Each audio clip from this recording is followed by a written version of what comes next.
Today on 3D Outdoors, we're going to be talking about the Mr. Heater Buddy Flex and is it worth it to upgrade?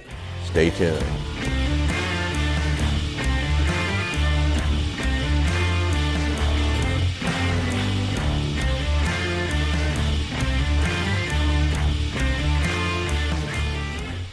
All right, as you can see, we've added the Mr. Buddy Flex to our ice fishing and camping arsenal.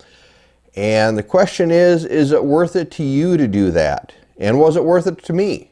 There are a lot of changes from this version to this version, and you've probably seen several of these renditions in the ice shacks over the years. I have the original Mr. Heater.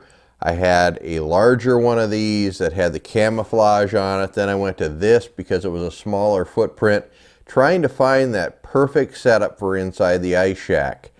Let's go over some of the differences on these. This heater, the old Buddy, you can see has mounting holes on the back so that you could actually hang it on a wall. So if you're in a permie or a cabin or maybe even in your house, you could hang that up, and with the CO2 sensor in there, it's supposed to be safe for indoor use. Now, I'm going to say supposed to be. I do not. That's all on them. I guarantee nothing. But there are mounting holes in the back of there. The pilot and the ignition system on this one are all incorporated into this knob right here. And this particular Buddy rates out at 4,000 and 9,000 BTU and retails for, you can find them on sale, but I'm just going to throw a number out there, right around $85 at the time of this filming. This, however, retails in at $150, at least in my area. So you're talking pretty close to double. And part of the claim to fame is the fact that underneath this you could mount a cooking device, so you'd have a total camping package. That camping piece is like another $95 to $100. I won't need it, so I won't buy it, but it just ends up being a lot for this particular unit. Now let's go over some of the good things on here. I'm just talking about a negative there, which is price, and it's new on the market, so it's expected to be a little more costly possibly. But let's go over some of the positives on here. You do have the compartment on the side where you can hook on that additional propane to the cooking unit so that you can feed through here and run that.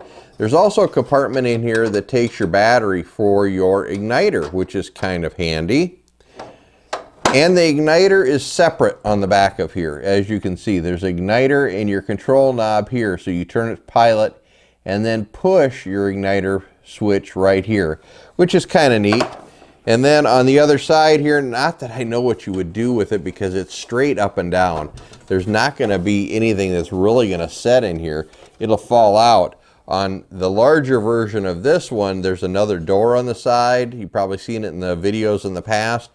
You could set some stuff in there, but this here, I mean, it's a tall compartment, but stuff's going to fall right out of there. I'm not sure what the purpose of that was, but it's on there.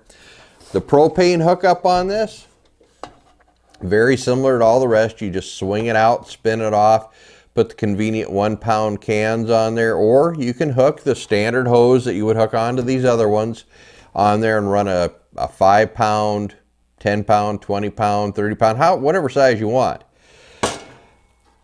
The advantage to this one that I see, that I like, and the reason why I bought it, was the form factor.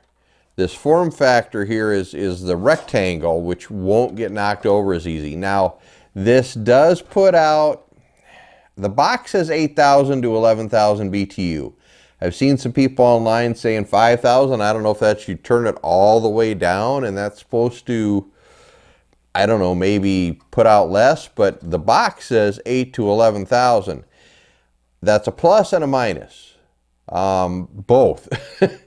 And the reason why it's a plus and a minus both is you're going to use more fuel. And if you're in a smaller area, like I have an Otter flip over shack, and it's the insulated fabric.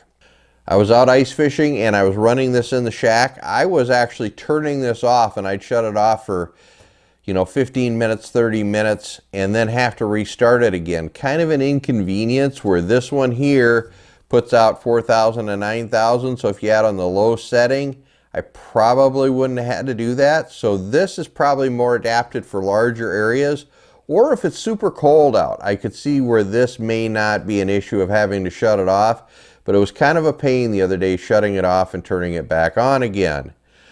The other positive to this is you can see the element inside of here is different than the ceramic. I'm not sure what this is made out of. If it's a blend of something. It's a fiber. You can touch it and you can feel that it's fibrous.